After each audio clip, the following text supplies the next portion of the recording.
골로새서 3장 18절에서 21절 통해서 주께 아들 화목한 가정, 우리 이 말씀을 들으면서 예수님이 오시는 그날까지 주 안에서 화목하고 행복한 가정들 되시기를 바랍니다. 얼마 전에 우리 성도들한테 기도 카드 내주고 기도 제목 적으라는 거 기억납니까? 많은 성도들이 기도 카드를 내주셔서 지금 저녁마다 기도하고 있는데요. 주일학교 어린아이 하나가 딱 냈어요. 유치부인가 초등학교 1학년인가 그 아이가 하나 딱 기도 제목 냈습니다. 아이가 이런 기도 제목을 냈어요. 오빠가 나를 놀리지 않게 해주세요. 이게 참 단순하고 진실하고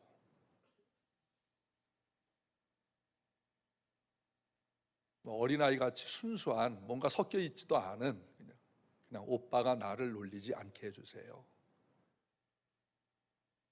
자녀들 키운 가정 부모님들은 경험하겠지만은 이 아들과 딸이나 아들 이 남매를 키우는 가정은요 아주 격렬하게 싸웁니다. 아들이 싸울 때는 남과 같이 싸워요.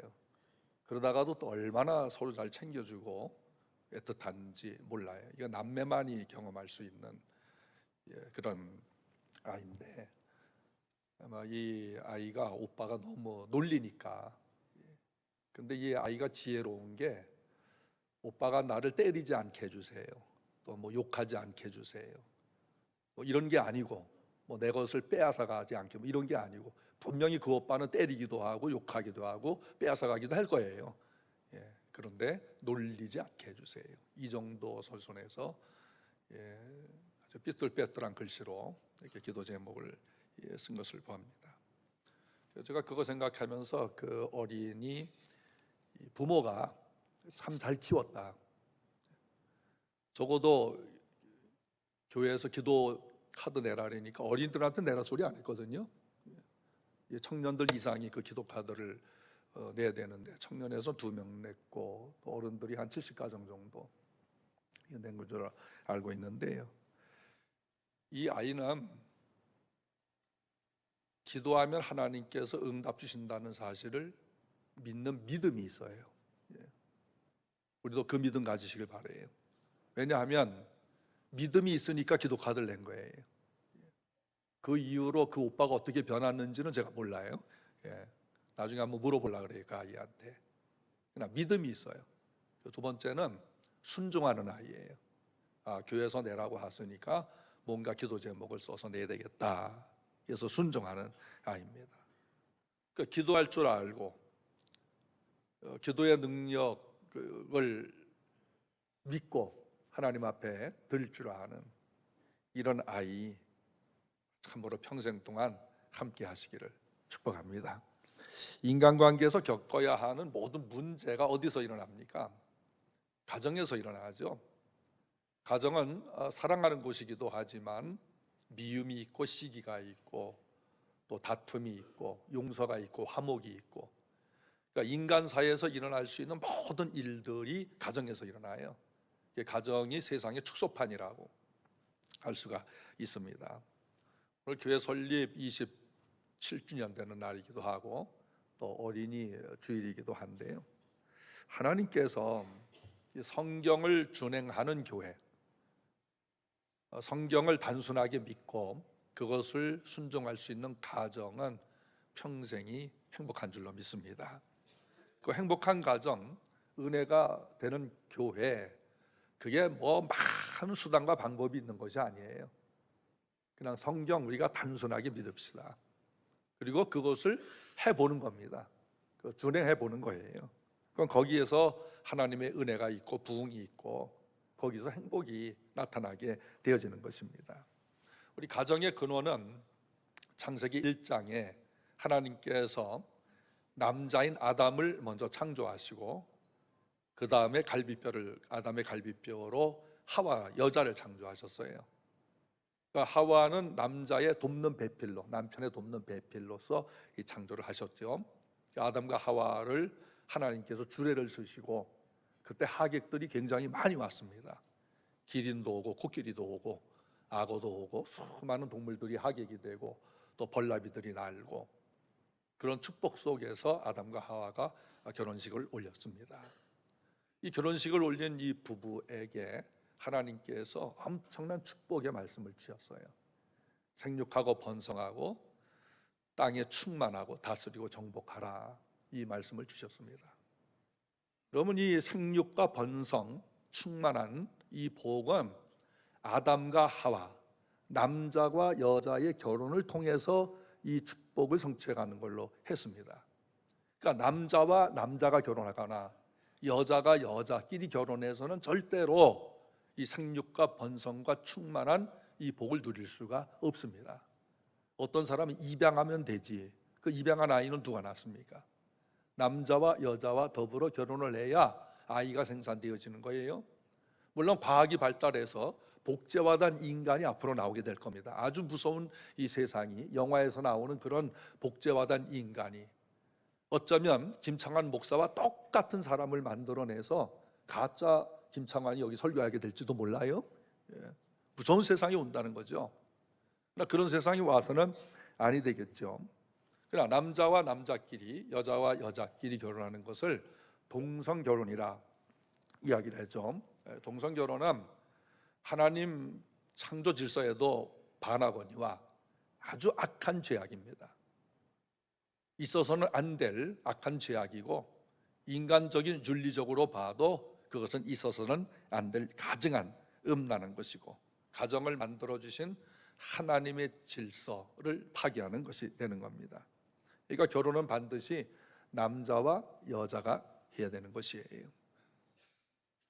아멘 안 하는 거 보니 여러분 느낌 이상해요? 결혼은 남자와 여자가 해야 합니다. 대통령 선거에서 성도들은 각자 지지하는 대통령 후보 다 다를 수가 있어요. 그거 좋습니다. 여러분 각자 지지하는 대통령 후보 있잖아요. 지지는 다 다를 수가 있지만, 그러나 동성애는 하나님의 뜻을 반하는 것이기 때문에 동성애 법제화는 반대를 해야 됩니다. 이거 교회가 반대하지 않으면 교회 무너집니다. 신앙 자체가 무너져요. 우리 사이가 험악해지는 것은 가정이 무너지기 때문에 점점 험악해지는 것을 알아야 돼요. 세상이 타락했다고 해서 교인들이 그런 것에 동조하시면 안 된다고 하는 겁니다. 죄는 여전히 죄죠. 그냥 뭐 성소수자, 인권 이렇게 두루뭉실해가지고 그게 아무것도 아닌 것처럼 하면 안 됩니다. 하나님께서 죄라고 하면은 죄라고 하는 겁니다. 하나님이 안 된다고 하면 안 되는 것이고, 된다고 하시면 되는 거예요. 이렇게 말하는 저도 동성애자들 불쌍히 여깁니다. 긍휼히 여깁니다.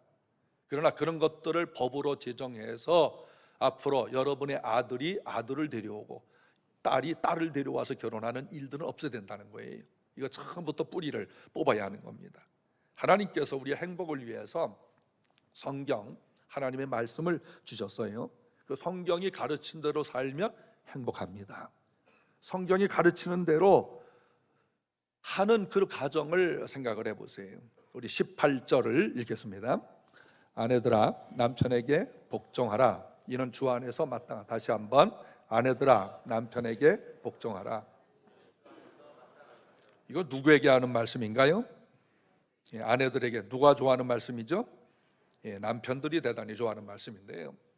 복종하라고 하는 것은 남편의 강압적인 요구, 강제적인 요구, 이것에 복종하라고 하는 것이 결코 아닙니다. 남편과 아내는 언제든지 동등한 인격적인 존재인 것이에요. 그러니까 하나님께서 아내를 남편을 돕는 배필로 지어서 아내로 주었기 때문에 창조 질서의 한 부분으로서 복종하는 것입니다.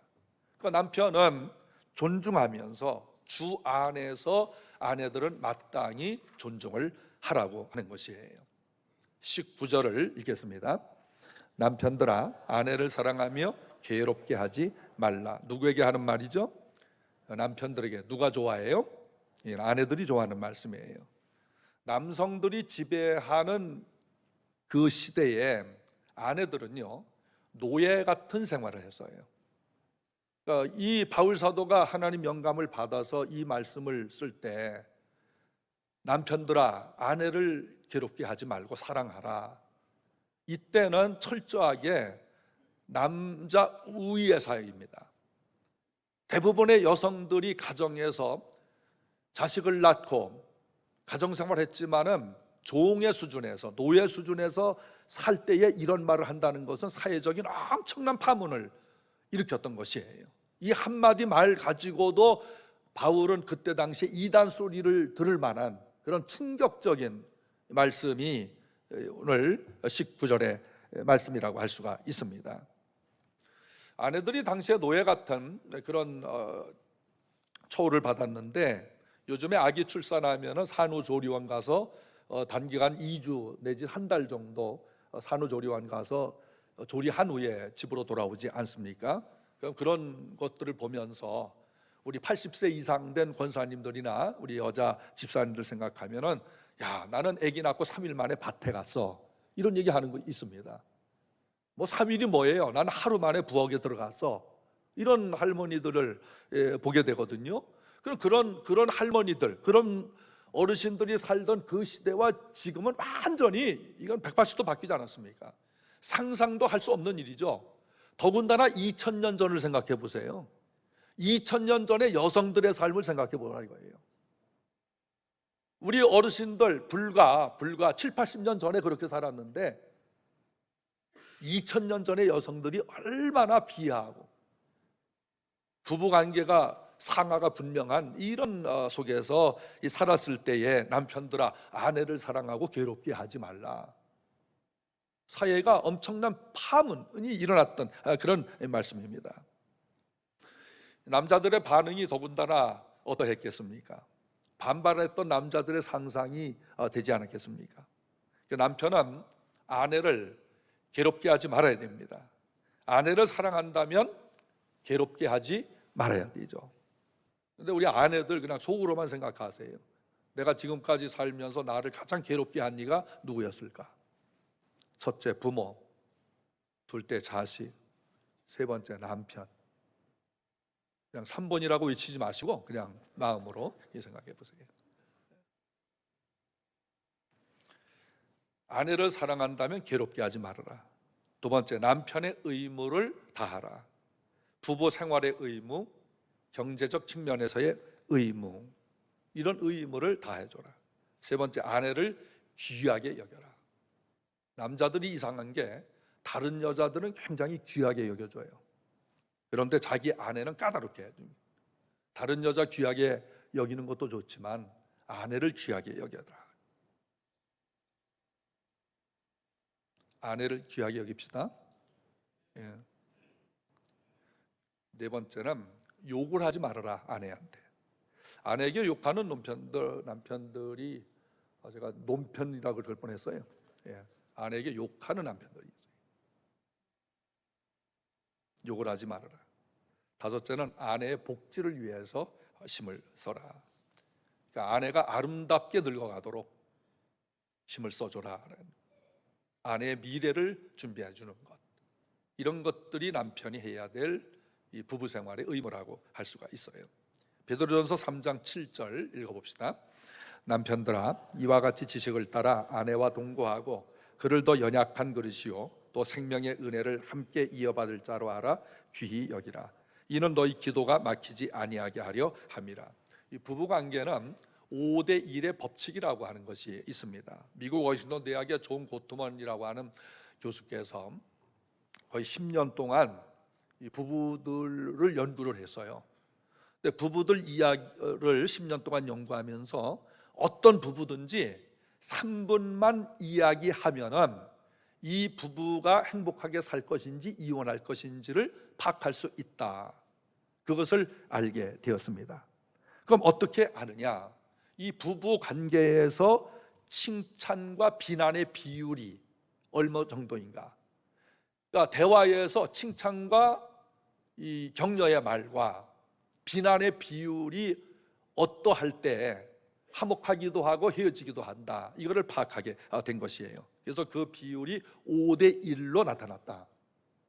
그러니까 말을 하게 되는데 5번 정도 긍정적이고 사랑하는 말, 한 번 욕을 할지언정 한 번 비난하는 정도, 이 5대1의 비율이 될 때 그 가정은 10년 이상 화목한 부부로 살 수 있다. 근데 이 비율이 깨어질 때는 거의 5년 이내에 이혼을 하더라. 그런 연구를 발표한 적이 있습니다. 그러니까 칭찬이 적고 비난이 많은 부부는 지금 살고는 있지만은 그냥 버티는 거예요. 그냥 견디며 버티면서 살고 있을 뿐이지 이미 마음으로는 헤어지고 있는 것입니다. 그러니까 불행한 생활을 하게 되죠. 부부가 서로 비난하고 부정하고 무의식 중에라도 경멸하는 표정을 지을 때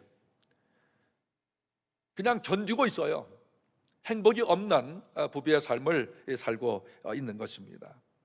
그러나 칭찬을 하고 잘했다고 하고 격려를 해주는 이 언어가 많은 부부관계는 굉장히 화목하게 살게 되더라라고 하는 것입니다. 그러니까 우리가 부부 행복이 어떤 물질이나 좋은 환경이나 이것만 가지고서 되는 것이 아니다. 이 말만 바르게 행복하게 해도 부부관계가 행복하게 되더라라는 것입니다. 오늘 사랑하는 우리 모든 여성들이나 또 우리 남성들, 결혼했든지 아니 했든지 우리 인간에게는 친절과 겸손 또 미소가 있어야 됩니다.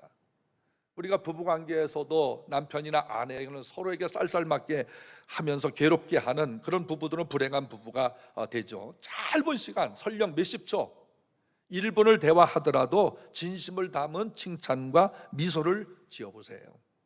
특별히 가정에서 우리 화목하게 말하자는데 여러분 가정에서 말을 화목하게 하시길 바랍니다. 더욱이 부부관계에서 긍정적이고 화목한 말 있어야 하는 것입니다. 이 비율이 5번은 힘을 주는 말하고 혹시 짜증스러워서 한 번 부정적인 말을 할 때 그런 부부는 행복하다 이거예요. 그러나 그 한 번도 하지 않으면 더 행복하겠죠. 오늘 남편들에게는 아내를 괴롭게 하지 말라 하셨고 아내에게는 남편에게 복종하라고 말씀을 하고 있습니다. 어느 보험회사에서 광고가 났는데 여자가 늙어서 꼭 필요한 것이 무엇일까? 늙은 여자에게 필요한 것은 첫째 돈, 둘째 딸, 셋째 건강, 네 번째 친구라고 했습니다. 남편은 여기 없어요. 아들도 없어요. 돈과 딸과 건강과 친구, 이것이 나이든 여자에게 필요한 것이다. 그럼 남자가 늙어서 필요한 것은 뭐냐? 늙은 남자에게 필요한 것, 첫째 부인, 둘째 아내, 셋째 집사람, 넷째 와이프. 자, 이 광고가 보험회사에서 광고했다 그랬어요. 그러나 이것보다 더 필요한 것은 보험. 이렇게 나오고 있습니다.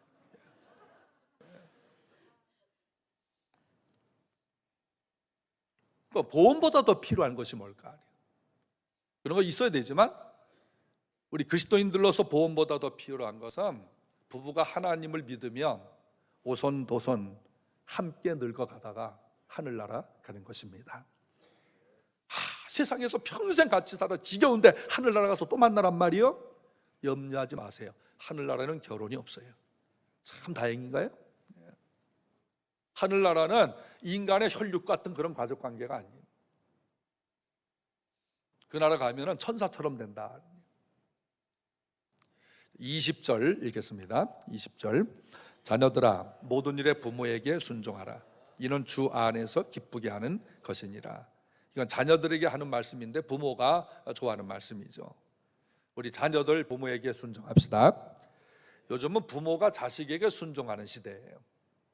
거꾸로 된 세대죠. 부모들이 스스로 권위를 떨어뜨리는 그런 면도 있고 또 자식을 신처럼 섬기지 않습니까? 할아버지 할머니들 손자 손녀들 생각하면 거의 신의 경지에 이르는 이런 섬김이 있지 않습니까? 로마서 1장 30절 보면 부모에 대한 거역은 말세의 중요한 징조입니다. 부모를 거역하게 돼요. 디모데후서 3장 2절 말세 고통하는 때가 이르리니 사람들이 부모를 거역하며 감사하지 아니하고, 부모를 거역할 뿐만 아니라 부모에게 감사할 줄을 몰라요. 점점 그렇게 됩니다. 여러분들이 온 힘과 정열과 물질을 다 투자하고 선량한 빚을 내서 교육을 시키지만 결국 그 자식들과 자식들의 자식들은 부모 감사할 줄 모르고 부모를 거역하는 이상한 아이들로 성장하게 되는 거예요. 출애굽기 20장 12절에 내 부모를 공경하라. 그리하면 내 하나님 여호와가 네게 준 땅에서 내 생명이 길리라. 성경은 일관되게 고대 시절이나 중세나 현대나 부모 공경을 가르치고 있습니다. 잠언 1장 8절 내 아들아 내 아버지의 훈계를 들으며 내 어머니의 법을 잊지 말라, 떠나지 말라라고 말해요. 우리가 부모 공경 어떻게 할 수 있을까? 첫째는 부모님의 말씀을 잘 들어주시기를 바랍니다. 들어주시는 것이 효도예요. 리액션도 취하시고 끄덕끄덕 하시고 쫑거려. 맨날 똑같은 소리예요. 잔소리예요. 어른이 되면요, 나이가 많아지면은 똑같은 소리 또 하게 돼 있어요. 저도 은퇴하신 목사님들 여기 혹시 식사 대접이나 하다 보면요, 똑같은 소리 반복하셔요. 그렇다고 제가 그 이전에 제가 들었거든요 이렇게 말할 수 없어요. 뭐 그냥 똑같은 얘기합니다. 똑같이. 근데 그게 그분들의 삶이에요. 나이가 들으면은 그렇게 됩니다. 왜? 하는 얘기가 맨날 새로워진 거예요. 이전에 했던 얘기지만 잊어버리고 똑같이 새롭게 얘기하는 것처럼 하시는 거예요. 사랑하는 부모님들이 다 늙어가시지 않습니까? 그러면 부모님들이 말씀을 우리가 귀를 기울여서 들어주시는 것, 그게 효도입니다. 두 번째는 공손하게 대답하시기를 바라요. 모르면 가만히 계세요. 그게 아니에요. 요즘 세대가 달라요. 다 우리 그거 알아요. 그러나 그 알고 있지만은 부모님께서 뭘 물으시면은 공손하게 대답해 드리는 것. 세 번째는 공경해야 됩니다. 에베소 6장 1절에 자녀들아 주 안에서 너희 부모에게 순종하라. 이것이 옳으니라. 내 어머니와 아버지를 공경하라. 이 공경이라고 하는 말은 첫 번째 계명이, 왜 첫 번째 계명이나 10계명이 있는데 중간 5계명이 내 부모를 공경하라예요. 그러니까 하나님을 섬기는 사람은 부모님, 그 부모님은 보이는 하나님으로서 이 땅에 하나님께서 보내주셨다 할 정도로 하나님께서 부모 공경을 귀중히 여기시는데, 보이는 부모를 섬기지 못하는 사람이 어떻게 보이지 않는 하나님 아버지를 섬길 수 있느냐, 이게 성경의 가르침이에요. 육신의 부모님은 하나님의 대리자입니다. 그래서 부모의 상태가 어떻게 했든지 그 부모가 나에게 어떻게 해주었든지 간에 부모로 알고 공경해야 되는데, 이 공경이란 말이 무겁다라고 하는 뜻이에요. 우리 이 내장의 장기 중에 심장을 말해요. 무겁다라는 뜻입니다. 부모님을 공경하되 무겁다는 말은 뭐죠? 부담스럽다는 겁니다. 부담이 되지만 무겁게 부모님께 효도할 줄 알아. 이것이 첫 계명이니 이가 내가 잘 되고 땅에서도 장수한다라고 말씀합니다. 누가복음 2장 51절에 예수님께서 나사렛에서 육신의 부모인 요셉과 마리아를 떠받들어 순종했다 그랬어요. 그러니까 예수님은 공생애 하시기 전 30세까지 요셉과 마리아 육신의 부모를 떠받들어 섬겼어요. 어린아이서부터 청년 시절까지 계속해서 육신의 부모에게 효도를 하였습니다. 그저 저희 원주 계신 부모님 86회 생일, 그래서 우리 형제들이 모였는데요, 저희 어머니 요즘에 만나면은 저희 아들들에게 똑같은 레퍼토리로 말씀하시는 거 있어요. 야, 너희 아버지 빨리 죽으셔야 되는데, 너희 아버지 빨리 죽어야 되는데, 이 말씀 하셔요. 지금 요양원에 계신데요, 아버지가 명이 너무 길다는 거예요. 그래서 어머니 왜 그렇게 말씀하세요? 그러니까 너희들 고생이 너무 많다 이거죠. 요양 비용도 너희가 돼야 되고 또 이렇게 수시로 찾아봐야 되고, 너희 고생 안 하려면은 야, 너희 아버지가 빨리 죽어야 되는데 이 말씀을 언제부턴가 하셔요.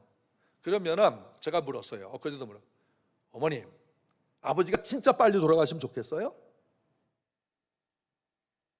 말을 안 하셔요. 제가 물으니까 가만 계셔요. 그래서 식사 끝나고 요양원에 계신 저희 아버지 뵈러 저희 형제들이 이제 간다니까 어머니 같이 가실래요?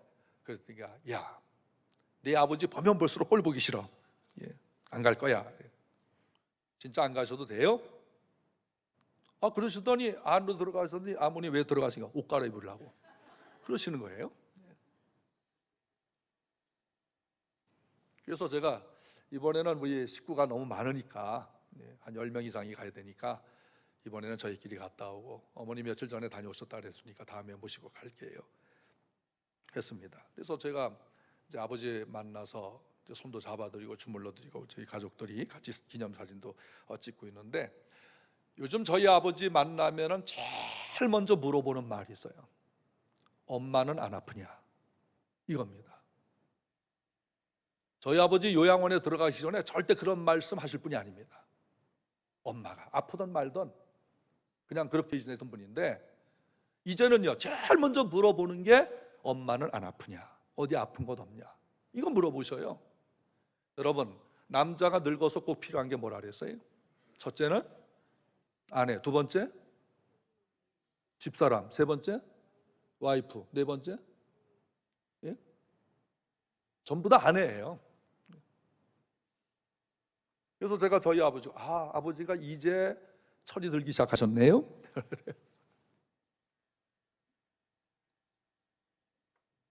그래서 제 동생 딸이 시집을 가서 엊그제 아들을 낳았습니다. 그래서 동생 딸이 아들을 낳아서 저희 부모님이 뭐 형님 자녀들도 자식들 있지만은 증조 할아버지가 된 거죠. 동생 딸이 아들을 낳았다니까 저희 아버지가 큰 소리를 우셔요. 아버지 웃는 거 오랜만에 봤습니다. 어르신들은 그렇게 함으로써 치유가 되는 거예요. 우리 성도들이 나이 많으신 어머니 아버지가 계실 때에 또 이웃에 할머니들이 계실 때에 이게 가서 듣든지 안 듣든지 얘기를 한다는 것, 그 말씀을 들어준다는 것. 여러분 교회에서 식사할 때에 어르신들하고 일부러 같이 식사해 보세요. 답답할 수가 있죠. 나는 빨리 먹는데 어르신들은 늦고 걸음걸이도 늦고 또 말씀은 많고 그게 효도예요. 그런데 그걸 들어주시는 것이 여러분이 효도하는 겁니다. 손을 만져주는 게 그게 효도예요. 제가 예배 끝나면은 70 이상 어르신들은 우리 권사 여사 집사님들 제가 악수를 합니다. 참 좋아하셔요. 악수를 합니다. 젊은 여자들하고도 하고 싶지만은 절제를 하고 어르신들 악수하면 너무 좋아해요. 손 만져주면. 저도 좋아요. 왜? 어머니 손 만지는 것 같아서. 그러니까 우리가 이런 일들이 하나하나 생각해 보면은 효도라고 하는 것이 전부 다 돈 가지고 내가 잘 돼서 이런 생각을 하니까 정작 해야 될 효도를 못 하고 있는 거예요. 부모님 생각은 그것만이 아닌데 말이죠. 그러니까 우리 사랑하는 성도들은 효도는 돈만 가지고 할 수 있는 것은 결코 아니다. 물론 저희 형제들이 집에 가면은 어머니한테 아버지도 요양원 돈 필요 없으시니까 어머니한테 돈을 주면은 엄청나게 거절하셔요. 야 이런 거 뭐하러 가져오셨니 하면서 이제 이렇게 하셔요. 뭐 어르신들 다 그렇지 않겠습니까? 그러면서 손자들한테 이제 돈 10,000원씩 또 주시고 이런 것을 보게 되는데요. 오늘 여러분 부모님께 효도하는 것을 어렵게 물질로만 생각하지 마시고 내가 좀 더 잘 된 다음에 부모님한테 효도해야지, 잘 된 다음에 찾아봐야지. 여러분 그때는 부모님 이 세상에 안 계실 수도 있어요. 그러니까 계실 때 가서 손 한번 잡아드리시고요. 계실 때 좋은 말 해드리고, 계실 때 등 한번 더 두드려드리시고, 계실 때 그분들의 말씀이 이해되지 않지만 리액션 쳐가면서 들어드리시고, 이게 효도입니다. 그리고 반드시 늙으신 부모님 전도하는 마지막 효도가 있기를 바랍니다. 천국 가시게 하는 것, 이게 최고의 효도라고 할 수가 있어요. 구원받지 못한 부모들 언제 돌아가실지 모르잖아요. 이수 없이 돌아가면 어때요? 가는 거 뻔해요. 그러므로 항상 부모님 생각하면은 예수님 전하고 오셔야 돼요. 듣든지 아니 듣든지 간에 어떻든 예수님을 전하셔야 합니다. 구원은 하나님이 주시는 것이고 전할 책임은 우리가 있는 거예요. 이 세상에서 좋은 환경 가지고 좋은 집 가지고 좋은 먹을 것 입을 것 다 해드렸는데 이 부모가 예수님을 안 믿어 지옥 가셨다. 그게 행복입니까? 80년 내지 100년 물질적인 풍요를 누리며 살았던 부모라 할지라도 구원받지 못한다면 최고의 불행인 거예요. 이러므로 사랑하는 부모님들에게는 꼭 전도를 하시고, 특별히 어르신들 되면 다 늙어서 병이 들으시는데 병든 부모들 있으면 전도가 더 시급합니다. 꼭 전도해서 최고의 효도가 되시길 바랍니다. 21절을 읽겠습니다. 아비들아 너희 자녀를 노엽게 하지 말지니 낙심할까 함이라. 이건 부모님들에게 하는 말씀인데 자녀들이 좋아하는 말씀이에요. 부모는 자녀를 훈계하고 교육할 의무가 있습니다. 우리나라는 가정폭력이 국가 시책으로 제지해야 될 만큼 가정폭력이 심각한 나라입니다. 부모님들이 권리를 남용하고 있는 거예요. 자녀들을 학대하고 자녀들을 화내게 하고 자녀들을 폭행하고 있습니다. 자식은 부모님의 소유가 아니고 하나님께서 관리하라고 맡겨주신 거예요. 내 뱃속 10달 아니라 10년을 내 뱃속에 있다 할지라도 하나님께서 주신 선물이고 잘 키워서 하나님 앞에 바치라고 하는 그 자녀입니다.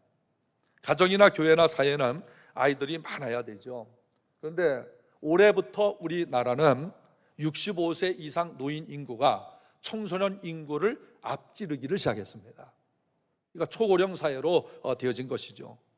근데 한 명을 낳든 몇 명을 낳든지 간에 자녀가 있어야 되죠. 자녀가 키워야 돼요.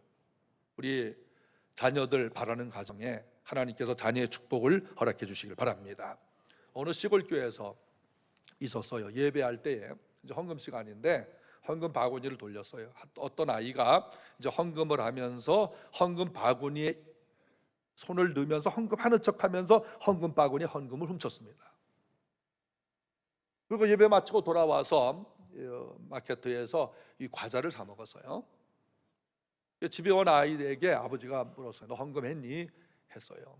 근데 이 아버지는 아이가 그 짓을 한 것을 다 알고 있어요. 너 진짜 헌금했니? 똑바로 말해. 이 아이가 헌금을 훔쳤다는 얘기를 합니다.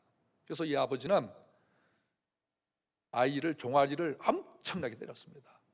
훈육을 하면서 엄청난 책망과 함께 이 종아리를 때려주고서 앞으로 정직하게 헌금, 하나님 앞에 정직하고 사람 앞에 정직하게 살거라. 그래서 이 아이가 그 이후로부터 나는 정직하게 살아야지, 하나님께 정직하게 예배를 하고 정직하게 살아야 되겠다, 이 결심을 하게 됩니다. 그리고 청년이 되었을 때 땅콩 농사를 짓고 그 이후에 주지사가 되고 그 이후에 미국의 대통령이 됩니다. 카터 대통령을 말해요. 카터 대통령은 평화주의자이기 때문에 대통령 재임 시에는 대통령 인기가 아주 없었어요. 아주 나약한 대통령, 용서하고 사랑하고 평화나 이야기하는 그런 나약한 대통령. 그런데 이 카터가 대통령 된 이유가 있었어요. 당시 닉슨 대통령이 거짓말을 너무 많이 했거든요. 그래서 국민들이 실물이 난 거예요. 거짓말하는 대통령 안 되겠다. 그래서 정직한 카터를 뽑아주었습니다. 그런데 카터가 너무 나약하게 하는 것을 봤어요. 그런데요, 대통령이 물러난 이후에 카터의 정책, 카터의 그 평화, 용서, 화목, 이것이 빛이 나기 시작합니다. 그래서 카터만큼 대통령 물러나서 인기를 끈 대통령이 없어요. 그런 헤비타트 운동을 벌이면서 세계 도처에 다니며 집 없는 사람들에게 집 짓기 운동을 펼쳤습니다. 80, 90이 됐다더라도 손수망치를 들고 집 짓기 운동에 참여하고. 그런데 그분의 특징이 있어요. 일주일에 5일은 일하고 토요일은 꼭 본교에 돌아와서 비행기 타고 본교에 돌아와서 주일학교 교사를 하는 겁니다. 하나님을 예배하는 것입니다. 우리가 신앙에 칭찬을 받는 사람들은 이유가 있습니다. 영적인 복을 받는 사람들은 이유가 분명히 있는 것이에요. 하나님을 경외하는 부모님으로부터 바른 예배와 거짓에 대한 혹독한 훈계와 책망, 매를 맞은 이후에 카터는 큰 인물이 되어진 것입니다. 오늘 부모가 자녀에게 무엇을 최고의 것으로 알고 주겠습니까? 건강입니까? 물질 재산입니까? 지식입니까? 예수님이 가르쳐 주신 대로 부모가 삶을 보여줄 때 그게 자녀들에게는 최고의 선물이라고 할 수 있어요. 어린아이다 무슨 날이다 해서 선물 공세하는 것도 좋지만 부모가 하나님 말씀대로 사는 모습을 일관되게 보여줄 수 있는 것, 이 엄청난 선물인 것입니다. 잠언 22장 6절 마땅히 행할 길을 아이에게 가르치라. 그리하면 늙어도 그것을 떠나지 아니하리라. 가정은 부모 또 부부 자녀들로 구성이 되죠. 가정은 교회의 축소판입니다. 교회가 모여서 공교회가 되고 교회 공동체 카톨릭 처치가 되어지는 것이에요. 가족도 하나고 교회도 하나인 것입니다. 그러므로 한 가족이 아프면 전 가족이 아프잖아요.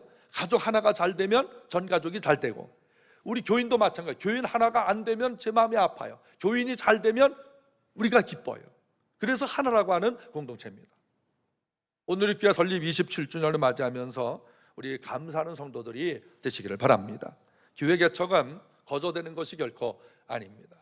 누군가 기도했고 헌신했고 희생한 분들의 열매가 있는 겁니다. 제가 오늘 주보 칼럼에도 썼지만은 여러분, 교회 개척에 헌신한 분들을 잊지 말고 기억해 주시기를 바랍니다. 그분들을 기억하고 그분들의 헌신이 우리를 통해서 꽃을 피운 거예요. 또 그분들이 잘 돼야 되지 않겠습니까? 두 번째는 교회 개척했던 분들과 하나님의 은혜에 감사할 수 있기를 바라요. 15절 보세요. 골로새서 3장 15절. 여러분 성경 가지고 있는 거 읽겠습니다. 그리스도의 평강이 너희 마음을 주장하게 하라. 너희는 평강을 위하여 한 몸으로 부르심을 받았나니 너희는 또한 감사하는 자가 되라. 교회를 생각하면은 감사가 앞서야 돼요. 교회에서 병든 사람들이 많아요. 교회는 병을 주는 곳이 아니고 병을 고치는 곳입니다. 교회 와서 병을 고치시길 바랍니다. 영적이든 육체적이든 정신적이든 간에 교회에서는 고침을 받아야 돼요. 감사, 교회를 생각하면 감사가 먼저 생각해야 됩니다. 목사가 성도들 생각하면 감사하고, 여러분은 저 생각하면 감사하세요?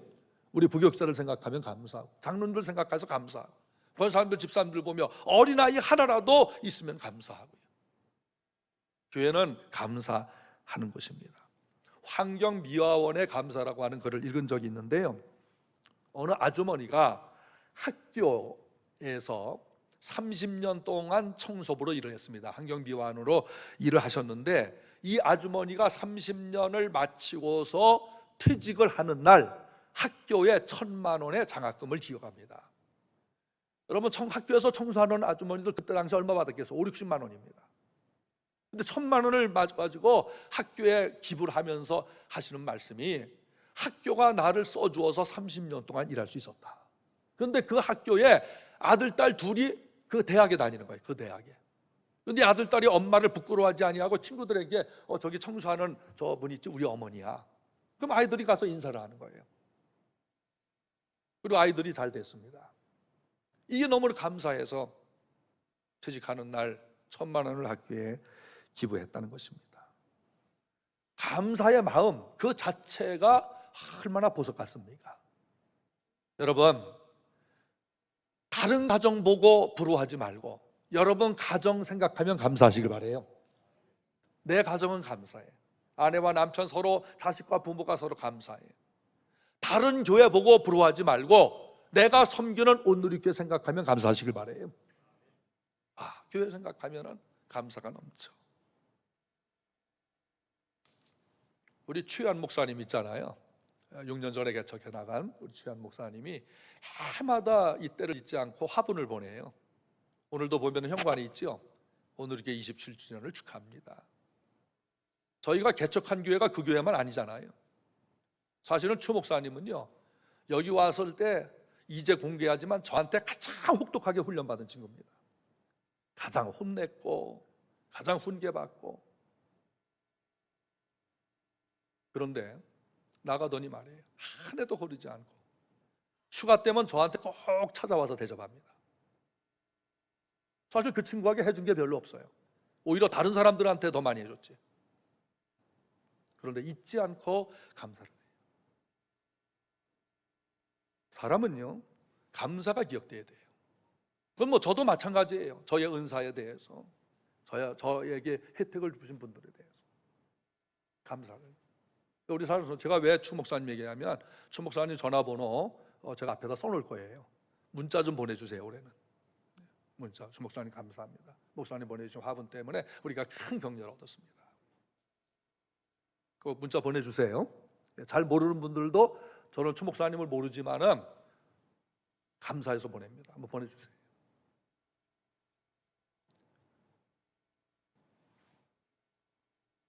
오늘 이 복합적인 설교를 제가 했는데 가정에 관해서 또 교회 설립에 관해서 이 말씀을 드렸습니다. 하나님께서 은혜를 베풀어 주셔서 우리가 머물 수 있는 가정을 주셨습니다.